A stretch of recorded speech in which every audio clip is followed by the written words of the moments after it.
Hello. In today's episode of Soul Speak, we will be speaking with a woman who has spent much of her life looking for answers to life's biggest questions.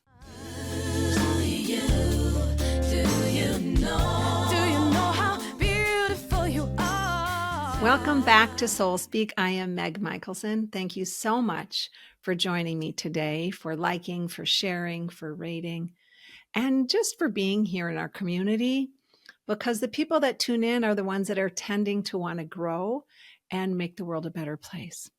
So thank you so much for being here.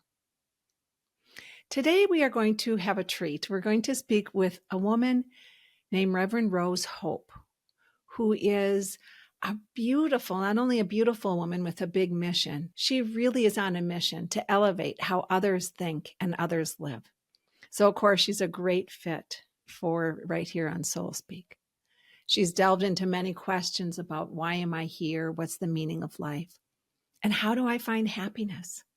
And there's so many of us out there, of course, with those same questions. So, Rose, thank you so much for joining us today. Thank you so much for having me, Meg. I'm so delighted to be with you today. Thank you. And I'm so really very grateful you're here. Last week, we dove into how we can safely navigate anger. And of course, anger is one of many emotions we can get caught up in. There are many emotions, not just anger. Some we enjoy, some we don't. Some wreak havoc, some enhance our life. And today with Rose and her journey on living a life of being a human with that beautiful, mystical, soulful side, which is, of course, waking up and living in balance. When I was listening to one of your podcasts, Rose, you were talking about going into the root cause. And I'm wondering if you'll talk to us about that, because in my belief, that root cause is so important to help us understand our emotions and understand possibly why something like anger is simmering under the surface. I love talking about going deep, to the deep dive. And, I think what happens in most of our experience here in this human body that we're in is that we get caught up in all of the extra layers and the conditioning and the programming. And we oftentimes struggle to find, well, what is this really about? When we have an emotion about something, it's not because of that particular thing. I'll give you an example. I was a little cranky with my partner a couple weeks ago, and I responded with, resentment and with anger, but it wasn't about that particular moment, whatever behavior he had done that upset me. It was actually about layers and layers deep below the surface, about something that had happened to me when I was a child. And so there's this opportunity for us to invoke this sense of curiosity about why certain emotions are showing up, and allow us to kind of dig a bit deeper and see what is this really about? What's really actually going on here? And when we can do that, we can get to the bottom of things, and that can allow us to move that energy, allow us to alchemize that energy. In other words, shifting that energy of maybe anger, resentment, grief, shame, guilt, whatever it might be, whatever that emotion is.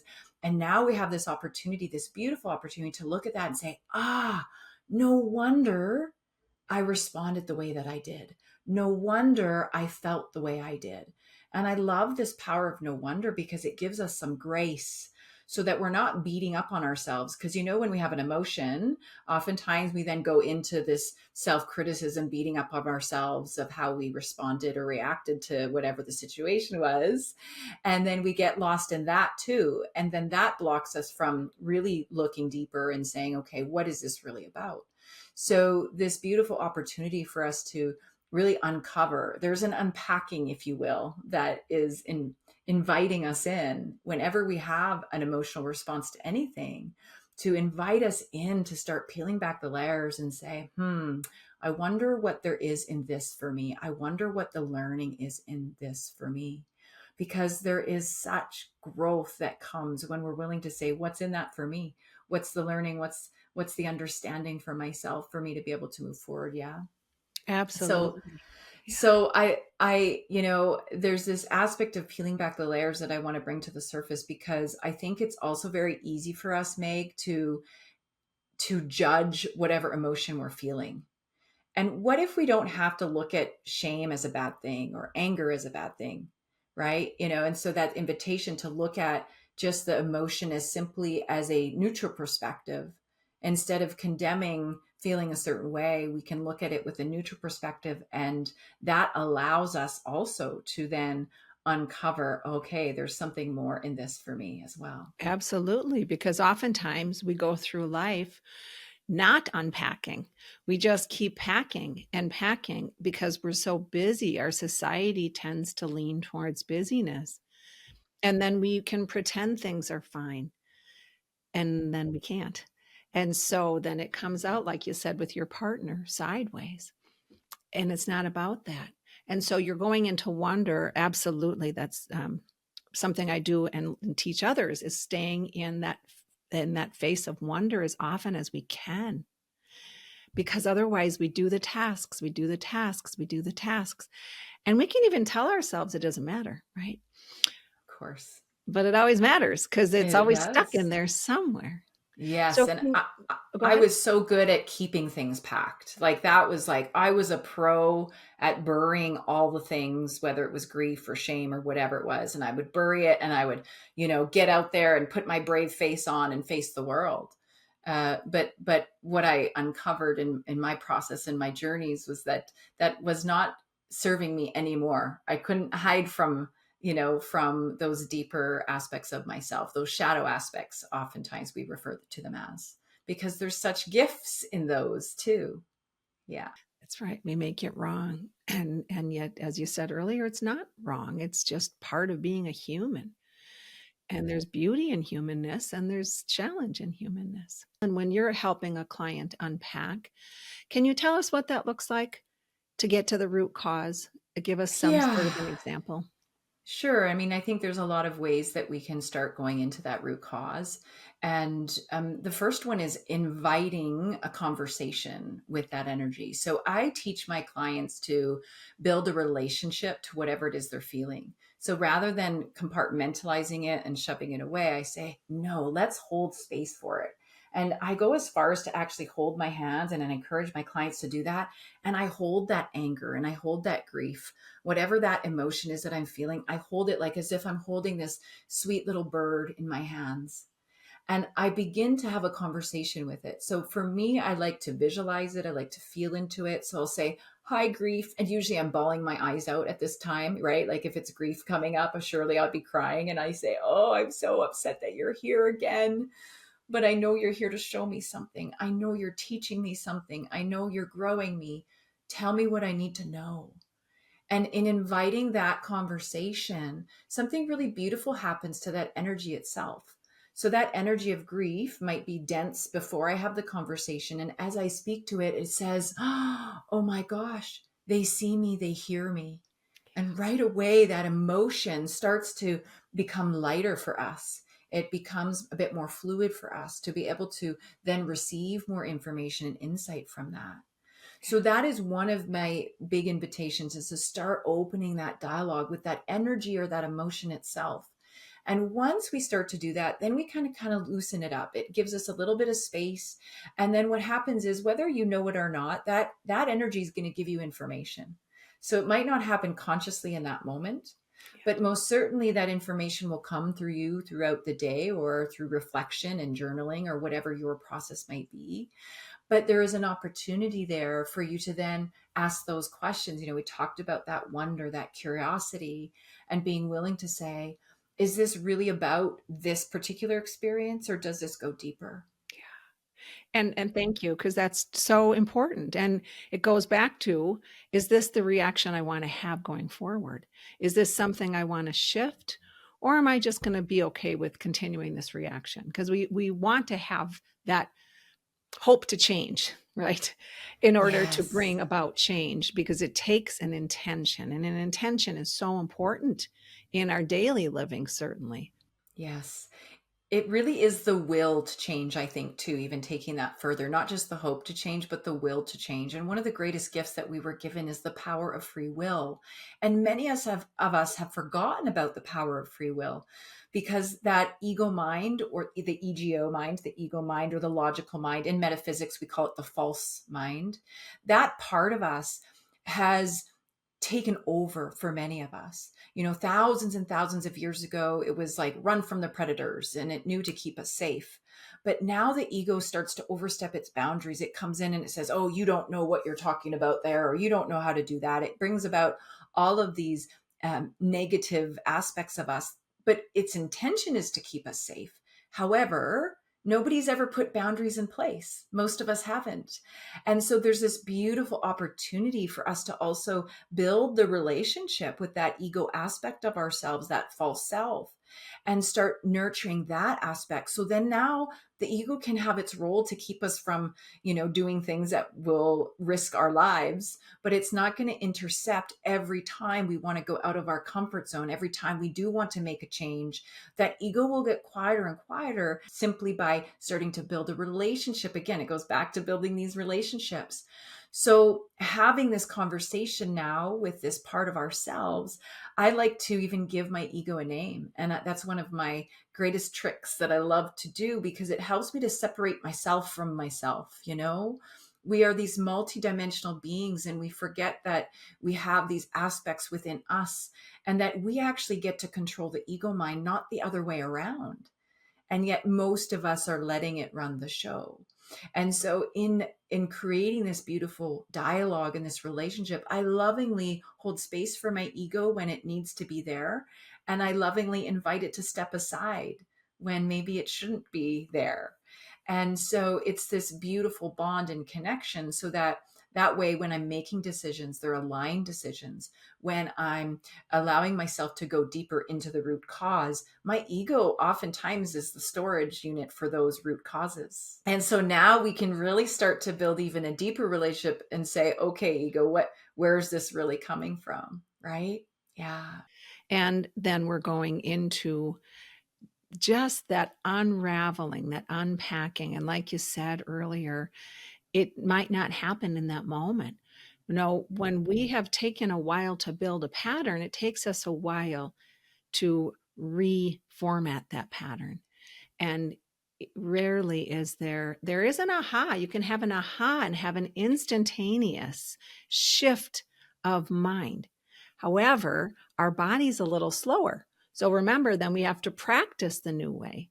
And we practice the new way by having that intention, using our free will, and knowing it is going to take practice. It's practice. So It to be kind is. to ourselves, to give ourselves grace, as you're saying, absolutely. And part of what you're bringing up, which is again and this was on one of your podcasts, and this is another vital component of being a healthy human, is breathing. How do we use breath work? So how have you used breath work to support your body and your mind? Well, one of my practices is about weaving spirituality into my daily life. For a really long time, I thought spirituality meant that I had to have like an hour of meditation in the morning, and then I had to do my journal reflection at night. And I put all this pressure on myself to show up in this spiritual, quote unquote, way. And really, what I discovered is that it's not about necessarily even that. It's about allowing this weaving in. And so breath has become an ally for me throughout the day, not just, oh, I'm going to go do breath work tonight. I'm going to do my yoga or my meditation. Now it has become this interwoven thread. And this has been such a gift for me, because I haven't felt like, oh my God, I have to put pressure on myself to be this certain persona of spirituality, that in fact it can be embodied through my day. And one of the ways to do that is to weave breath in through my day. And so even if we just take a moment right now and invite the listeners to just take a moment Mhm. to take in a beautiful breath through your nose, letting out with a sigh if you wish to. And just taking that little moment as you're moving through the day, especially when it's busy, especially when it's chaotic and the kids are, having a fight, or, you've got 10 million things on your to-do list, and so this breath becomes just a way of being. But there's also different things we can do to really build this relationship with breath. I love to imagine that when I'm breathing in God or creator or source energy, whatever your belief system might be around divine. And so I love to even just say, I'm breathing God into me, allowing that connection. And that also takes it a bit deeper for me as I move through my day, because it reminds Mhm. me that divine is my supply, that divine is my doer, that it's not all on me. I don't have to carry the weight of the world on my shoulders, which is how I spent most of my life feeling.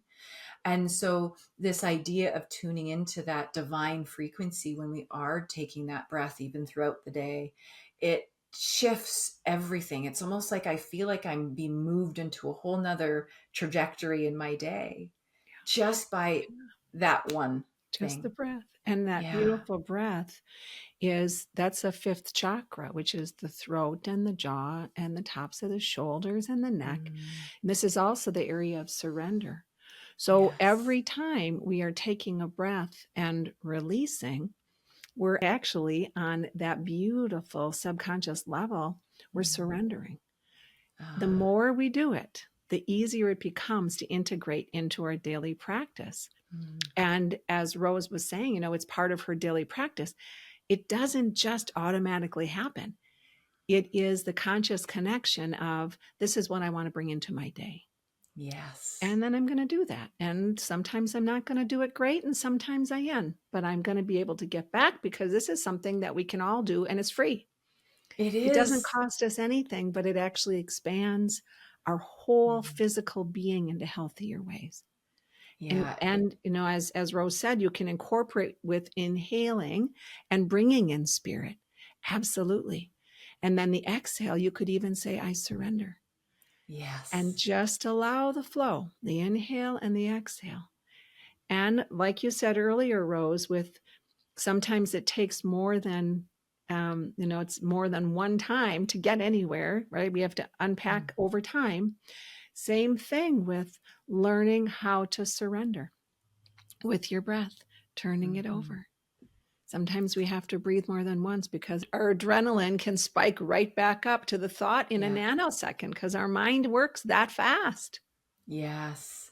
Our mind does work that fast, but the good news is our heart and our intuition moves even faster. And so, this is why it's so powerful when we can build that relationship with our thinking mind, with that ego mind as well, because it slows things down so that we're not reacting, but rather we're responding. Our thoughts are what creates our emotions. And so, if we want to really go back into that root, we go back to the thinking that's causing the emotion, right? And once we get to that thinking piece again, now all of a sudden it's like all of these answers can come up. Oh my gosh, I feel this way about this because of this happening to me, and I feel this way about that because of this. And so we start to connect the dots and we start to put the puzzle pieces together. And the beautiful thing about breath is that it creates that space. So it creates that little bit of space for us to not get wrapped up in the hamster wheel, because we're so good at that too, right? I create all sorts of stories in my mind and I get caught in the hamster wheel. But if I allow myself to just take that breath, oftentimes it gives me a bit of buffer time, and that buffer time is just enough for me to see the truth of the situation, or for me to be open to whatever the teaching is, whatever the learning, the lesson, the value in that experience is. And I had a coach once who said, well, do 100 breaths for 100 days. And this actually worked really well for me to build back my relationship with breath, because I was quite disconnected from my breath for a time. I was in fight or flight, people pleasing overachiever. And so I was quite disconnected from my breath. And she said, you want to build a relationship? She said, do 100 breaths for 100 days. And it was a really fun experience for me to build that relationship. So it would only take me 10 minutes, and I would focus on that breath, and I would breathe in and out, and I would count. And I did 100 breaths for 100 days. And that actually really helped to anchor in my relationship with my breath and the power that it held for me. Because what I noticed in my day to day is that I felt more energized. I felt like I had more capacity to manage the things. And so that was a wonderful Kickstarter for me. So I just wanted to share that with the audience because that little challenge, even if you did 10 days, 100 breaths for 10 days, but create a little challenge for yourself if you really want to lean into building that relationship. That's a beautiful idea. And I want to add to that. And remember, listeners, that we're not talking about a rapid breath because Mm-mm. 100 rapid breaths may not be what you're looking for. So this is slow breath. And if That's it's correct. intimidating to start with 100, start with 10. Do 10 for 10 days. And then, so you get to build up at your level, because when we haven't been consciously breathing for a while, it is hard to get back. You feel a little panic, like you don't have time or you're not going to do it. You're not going to do it right. So wherever you're at, find that number and start there. That's beautiful, Rose. And then you can build up to 100 breaths in Yes. 100 days. Or maybe you can start there. Just try not to shame yourself because you're not at 100 breaths. That's okay too. Exactly, Meg. And you know what? I would find myself, I'd be at like breath 30 something, and I'd be like, oh my God, what number am I on? And that would happen all the time. And I'd be like, oh, I'm just going to guess. And I would just, I would guess and I would just keep going. So Beautiful. again, being gentle with yourself is so key in all of this because it's very easy for us to be our own worst critics. Gandhi has a quote. He says, I will not let others walk through my mind with their dirty feet. And I add to that and I say, I will not allow myself to walk through my mind with my dirty feet either. Beautiful. Beautiful. So I And that's think an that's an intention. invitation. So Yeah. you're setting an intention. And with our breath work, we can say, what do you want different in your life? And what's one area that you're feeling it's a little dead or flat, or you're lacking passion? Which really brings me to the next question. In your, I believe it was your first podcast, you spoke to an audience about being a zombie. And and maybe that was 4 years ago. I don't remember, but I so agree and love that, because when people are going through the motions of life and not living with purpose or passion, I call them the walking dead. They become part of the walking dead, which is the zombie. And that is a lot of people. And all of us have moments, or maybe even a day, when we might feel like we are not living our full self. So it's okay. However, if that's the norm, so if we could back up, Rose, because I'd love the listeners to hear your story, your personal journey that led you back into a life, because you now take risks, right? You live a more purpose driven life.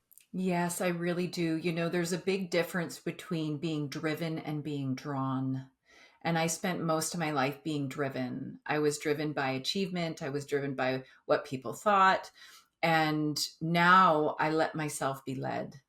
I let myself be drawn. I let spirit guide me as I go. But it's taken a lot of practice and it continues to take practice for me too. So when I was 5 years old, I actually died. I had a near death experience. I choked on one of those round jawbreaker candies. Do you remember those round hard candies? And my dad said to me, he shook his hand and said, go sit down before you choke. And I went to go sit down. And sure enough, I took a breath and I choked. So when I choked, my dad came running over, started doing the Heimlich maneuver, but that jawbreaker would not come out. And so I went limp in my dad's arms.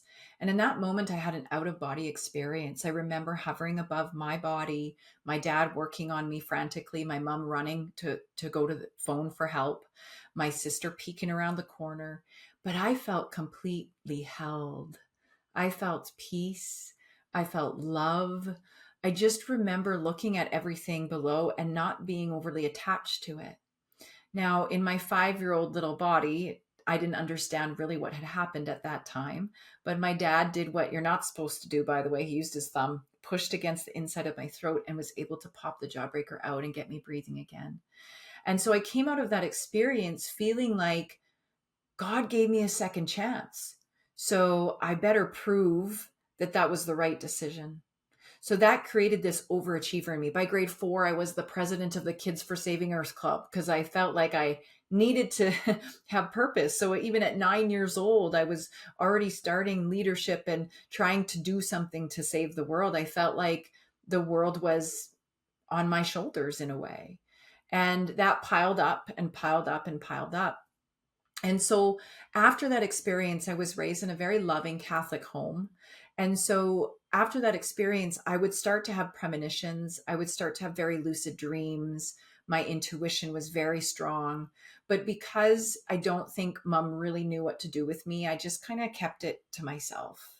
There were things that I would share and then she would just say, okay, we'll pray about it. And I'm so grateful that I had prayer as a tool because it really did help me in that time. But I stuffed a lot of those gifts away, those intuitive type of gifts. Now, fast forward into my first career, I became an EMT and firefighter. I love that career, but I started to have some interesting things happen. I would feel spirits of people who had passed in my care, and I would feel their energy. And I really thought, I'm losing my mind. So maybe this profession is not one I can stay in. But I was still this overachiever. So then I thought, okay, well, I'm going to go into dentistry. And then I ended up teaching in health sciences, which I loved teaching, but I was still playing this I'll be happy when game. Have you ever played that game before? It's a losing game, by the way. I'll be happy when this degree is done. I'll be happy when I have my family. I'll be happy when. And so that's the game I was playing. And so really struggling in my in my 20s, in my mid 20s. And then something else happened. I had another near death, believe it or not. So now I'm 26 years old. At the time, I'm teaching at some colleges here in Alberta, Canada, and I had a full constructive knee surgery on my left knee. And so I'm at home recovering from the surgery. Surgery went great, no problem, but something happened afterwards. I had some sort of idiosyncrasy to some of the medication they had given me, and I was hobbling on crutches from one place to another, and I went completely unresponsive. So I hit the ground and I was completely gone from this world. I was in what I can only describe as heaven. It was a very different experience from when I was only 5 years old. Now I'm in this space of light and I can see these beautiful, beautiful colors, these bright orbs of light, colors that I've never seen in this three-dimensional world. They were so vibrant. And the feeling I felt, Meg, was so euphoric. It was so beautiful. It was so real for me in that moment. I felt completely unconditionally loved. And I wanted to stay there. I remember saying to these angels, who I describe these energies of light as angels, I remember saying, I'm staying here. This is amazing. I remember consciously saying that. And I heard in my mind their communication back, and they said, you're not staying, you've got work to do. And so I woke up to my brother-in-law staring at me wide-eyed because at the time he lived with me and he was helping me recover. And thankfully he had caught me when I went unresponsive. Now, here's what's really profound about this story, because when you have an experience like that, the ego mind comes in and it says, you just had this dream. You don't even know what you didn't, you're just making this up or whatever. But yet it was so profound. So in the days after, I felt so compelled. I'm like, I have to start telling people about this. Like, this was too big of a deal. But again, I felt unsafe to do so. I felt like I would be judged or ridiculed and what have you. So I had a girlfriend come over a few days after. I'm still recovering. And I'm telling my girlfriend, because I feel safe enough with her, I'm saying, I went to the angels. I went to heaven. Here was my experience. Like, I'm telling her about this really profound moment I had. And my brother-in-law, who was the one that caught me, overheard me. He was in the other room and he came running into the kitchen and he slammed his hand on the counter and he said, I knew it. I felt the angels too. So I get goosebumps every time I How old say was your that because brother then? he was the same age as me. Yeah, we're the same age. Yeah. And we're still very close to this day. He's still my brother. So he came running in and he says his experience was that he started to panic because he couldn't find my pulse, my breath. And so he was about to call 911. And he said what he felt were these energies as well coming in. And he heard them say in his mind, she's going to be fine, just wait. And so he waited, he said, only a few more seconds. And he said, I came to with a smile on my face. So he validated that for me, Meg. It was like, it's like, Spirit's way of saying, it's okay to share this story. It's okay to speak this truth. And so that really was a catalyst for me in going into this deeper discovery. Now, a lot of people will say, oh, well, you had these two near deaths and now you've got it figured out. No, it didn't quite go that way, Meg. It took me a little longer because I then now wanted to go back to that heavenly place. So I played the I'll be happy when game even harder. So now I was seeking outside of myself. Oh, okay, now I'm going to achieve this, and that's going to bring me that heavenly sense. Or I'm going to have my children, and that's going to bring me closer to heaven. So again, I was looking everywhere outside of myself for this piece of heaven, for this happiness, and I could not find it. In fact, I got to a point, Meg, after I had my second child, my son, I was 6 months and I was in deep postpartum depression. And I knew I needed to make some changes, but I didn't know what to do. And the feeling of despair that I had was so deep. And I had decided that leaving this plane would be the only way for me to find heaven at that point. So I had given up on this human existence. And I had decided that this was the best thing for my kids and the best thing for me because I was in such a deep place of pain and feeling like I had failed miserably, like, geez, I had these 2 second chances and I'm still failing. I'm still not happy. I'm doing something wrong. I'm a failure. And I felt this so deep within my spirit. And so as I'm contemplating how I'm going to go about doing this, end of life process, I prayed and I said, okay, God, if this is not the path, show me another one. I demanded it, actually. I said, I can't see another way. And so my prayers were answered in that moment because I had this beautiful spirit come to me and showed me this entire vision of what I needed to do. And it wasn't really anything outside of myself. It was starting to deepen my connection with myself. It was starting to go on this inward journey to walk the path with my soul. And that was where I found heaven. Thank you for sharing that experience because I'm sure, regardless of how much time has passed, it still is a feeling and a big one, I'm sure. And I want to have a few comments on that. I really appreciate that you said you wanted to go back to that light. An experience I had years ago, that light was so profound, I couldn't keep it either. And then how do you get back to it? And mine was an awakening state. And other people that I've spoken with that have had near-death experiences, some of them have had that same feeling that when they came back after they're realizing, wow, that felt way better. This is kind of stinky. Yes. And I want that Yes. back. I want that back. Mm-hmm. Absolutely. And what I have come to realize is it's to help us understand there is more to earth and that we can bring that feeling to earth in a different way. We can have that feeling and it might be a little different and the colors are definitely not as bright in some ways, but it's our perception too. No, we talk about our mind goes down a lot of rabbit holes. And sometimes we can allow our mind, well, hopefully more often than not, to help shape what it is we want. Yes. And not become a saboteur in the shadow. This is so right, Meg. And I think it's very easy for us to get into that sabotaging type of behavior and the seeking behavior outside of ourselves. And the willingness to build this relationship with this beautiful aspect of our soul is, oh, it's so heavenly once you start to lean in. And I remember feeling so scared to go in there. I thought, what kind of skeletons am I going to unpack? What am I going to have to face? But what I found is that there's so much grace available to us. Once we start to lean into this aspect of our soul, we find the grace because, again, going back to that wonder, the no wonder I've been showing up this way. No wonder it's been difficult for me. No wonder I've been having trouble to make the changes. And that grace is so brilliant for us.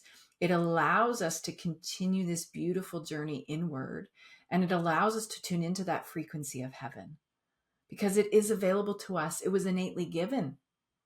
The happiness, the joy, all the things that we desire to feel, already innately given to us. And so now we have this beautiful opportunity of unpacking or unwrapping. I like to think of it as these gifts that we have been bestowed with. We just need to unwrap them. And the unwrapping part can be a little bit messy, but it's so worth it. It's so worth it. Yes, it's so worth it. And as the more that we choose to lean into spirit and live a daily existence, and again, it doesn't have to be in a monastery, it's part of our drive. When I drive places, I call on the angels.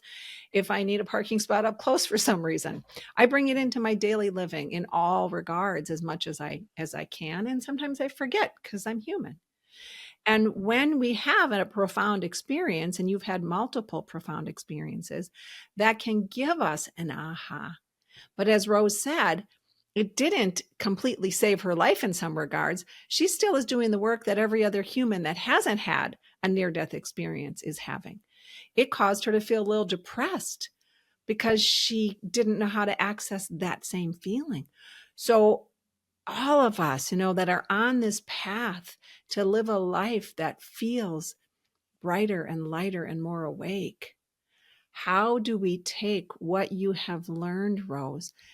And if you are willing to speak to our listeners about that, about how do we take that aha that you had, or that big trumpets, being Yes. sung by angels, into, can we learn to take those risks to live a healthier, more passionate life without the chorus of angels? Yes, absolutely. This goes back to our power of free will, and we can simply choose. We can just choose. We don't need to have some big aha, some big epiphany. You don't need to self-induce a near-death experience. You simply can choose to lean into that. And of course, there's lots of different ways to do that. And we've talked about some of them today. We talked about weaving spirituality in. We talked about using that wonder and awe, that curiosity. This is actually a bit of an acronym, the WOW acronym. W being weaving. And now let's talk about the O for a second, because the O is for opportunity. And the invitation is for us to recognize that there's so much opportunity for us in every path we take, in every experience, in every drama or trauma. There's opportunity. And in mysticism, we call this continual expectancy. Have you ever heard of continual expectancy, Meg? So, continual expectancy means that I'm not expecting a particular outcome, but I'm expecting that whatever the outcome is exactly for my highest good and the highest good of others. So, for example, let's say my daughter played hockey this weekend. So they had this expectation that they were going to win gold, and they're attached to that expectation of winning gold. However, rather than having that expectation, they can just lean into, you know what, we're going to have the best weekend. It's going to show up exactly as we need it to for our highest good, for our growth. And we're just going to go for it and just going to step into that, rather than being attached to that winning and then feeling the disappointment and the suffering in that. You see, we as human beings create a great deal of suffering, and many of us are actually addicted to suffering, by the way, as well. And again, that's a good no wonder moment to unpack that piece. But the point being around this is that when we come at it from this aspect of continual expectancy, even if it doesn't show up the way I thought it was going to show up, I can trust that there's learning in it, that there's value in it, and that it was for me and my highest good. It's recognizing that there's this divinity at play always. And that divinity knows exactly what it is that we need, even if we don't. Even if our perception of it is that this is a really bad experience, right? Divine knows what it is that we need ultimately. So our job is to shift our perspective and to look at the experiences again with a little bit more neutrality, but with this opportunity to say, there's something in this for me. What do I get out of this, even though it didn't show up quite the way I had hoped it would? Beautiful. And can we let go of that attachment hold so we are open to what's coming next? And with any trauma, whether it's big or small, we can get so stuck on the trauma of it that we're missing out on what's coming our way that would actually be a better life. And so that's so important. When I went through my divorce 14 years ago, it was a devastation to me to get divorced, but so much good has come into my life that wouldn't have had I stayed married. And so we want to be open to whatever that is. We don't know. And that's the surrender. And that's what, as Rose said earlier, why we bring the breath in every day. 100 breaths a day. Beautiful, wise advice. And I have one more question for you. And you had said it briefly about when you had your second near-death experience and you didn't really feel safe talking about it, but you had your friend. Your friend came over and you talked to her about it. And before I ask the question, I want the listeners to understand we don't need 20 people that are safe. We can, but for anything big or small, it does help us to share our experiences and not bottle them up. That's why there are groups that are out there for you, or ways you can meet new people if you don't have that yet. Finding those people that you can talk to about these experiences that feel profound, but not always believable, because we all have them on some level. So when you had that experience and you spoke with your friend about it, how did that shift your life? How has you, and even you sharing your story, big or small, how has you not keeping things in helped you in your own journey? Oh, such a beautiful question, Meg. And I think there's such power in this. I believe that storytelling is a form of medicine. And so when we share our stories and when we listen to the stories of others, we are healing the world. And so when I was finally able to speak to that, it actually unpacked all these other layers, and it allowed me to actually complete a book that I had been working on for 20 years about my experience in having these gifts and these profound opportunities and experiences, but not really knowing how to move through them. And so it's like that moment in time was so profound because it gave me permission to be who I was, to be who I am. And so it opened up the floodgates because I don't just talk about that experience now. I talk about all the weird stuff, all of the, ahas and epiphanies, all of the things now. And I'm no longer wrapped up in this fear about the judgment that comes with that. I know that there will be people that resonate and there'll be people that don't, and that's okay.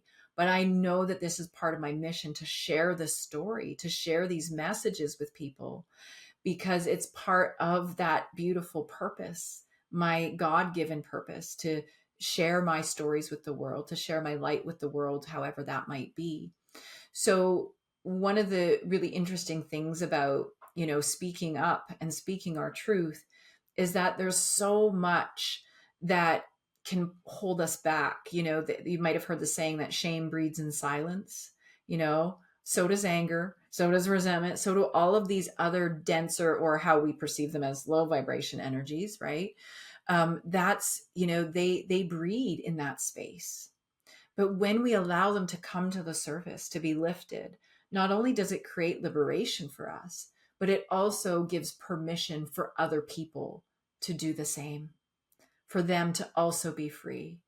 And that's one of the most powerful pieces of me expressing this story is I hope that it gives others permission for them to speak their truth and for them to be their true, authentic human soul that they are. Beautiful and beautifully said. Thank you. Thank you. And when we're talking about sharing those things that are near and dear to us, whether it's painful or an illumination, Yeah. also share our joy. There's a lot of Hmm. people that hold joy down. They're afraid to even smile at someone in public. Yes. We Yes. when we hold joy Oh, in too much, it dies. When we yeah. let joy out, it grows, it Yeah. expands, and that's what we Yes. want more of. So Mm. absolutely, I bring love that that. up. I love that you brought that in because one of my tools for people when they're like, I don't feel like, how do I tune into heaven? I just tell people, put a smile on your face and see what happens. That's So like, it's beautiful. actually that That's right. simple, like Yeah. you don't even realize you're driving in your car and you realize that, you've got the scowl on your face, and I'll catch myself and then I'll just put a smile on. And then all of a sudden I notice someone in another car sees me and now they're smiling, they don't know what I'm smiling about, but it's like a yawn, right? It just triggers this ripple effect. And so it's really that simple. It's just leaning into that little bit of joy space, and all of a sudden you will find more joy. So if we're willing to just lean into those energies that we are craving, just lean in a little bit, and all of a sudden you'll see that you've opened the floodgates to something so much more. Oh, thank you. Beautiful. And before we close, I want to give you an opportunity to talk about your Mm. book because your book is pretty new. So It I'd love to have you is. share that with our listeners. Oh, thank you so much. Yes, it's just still in the pre-launch phase, but it is available on Amazon. And so the book is called The Arc, ARC, and it's the story. It is based on my near-death experiences and my spiritual journey. But when I was writing it, Spirit really said, "This is the book of the world. It's not your story." And so I shifted that book to be more of a fantasy fiction through the eyes of a beautiful character named Celeste. And so she struggles with these intuitive gifts and she feels like they're curses and, is trying to figure life out. And then she ends up having a near death in which she goes to what we can describe as maybe a heavenly place, but it's the realm of the angels. And so she goes and she meets her guardian angels and she builds these relationships and she has these profound experiences and these teachings to remind her who she is. So, my hope with this book is that as people read it, they remember who they are and they start tuning into that beautiful heavenly frequency. And it is book one of three. So, yes, indeed, there are more books coming as well. So, we're already halfway through book number two. And so that will be coming out next year as well. So, yes, indeed, if you feel called, that book, like I said, is available on Amazon. You can find it. And it's called The Arc, The Arc. That's right. ARC. So Yes. look for her book on Amazon. I certainly will. Thank you. Thank you so much. And we do have a little gift. I do a 7 days of creation in January. And so we'll make sure that that link is in the show notes as well. It's 7 days with me. And we just talk about much of the similar things that we talked about today, but with a bit more depth. And so it's a beautiful week to start your 2025 year off in. Thank you so much. This has been such a pleasure and an honor. And I look forward to doing this again with you sometime and reading your book. I would love that, Meg. Thank you so much. It's been an honor for me as well. I've loved our conversation and the gentleness of it. So thank you for the grace that you bring to the rest of us as well. Hey, listeners, thank you so much for being part of the Soul Speak world. I really appreciate that. And if you're willing and if you find this of value, would you please follow on any of the platforms you're listening to, whether that's Apple or Spotify or Google or any of the platforms? And of course, I love the ratings if you find this valuable. You can also follow me on YouTube and like and share. And all of that really makes a difference. Appreciate your participation. And of course, I really appreciate you being part of this world.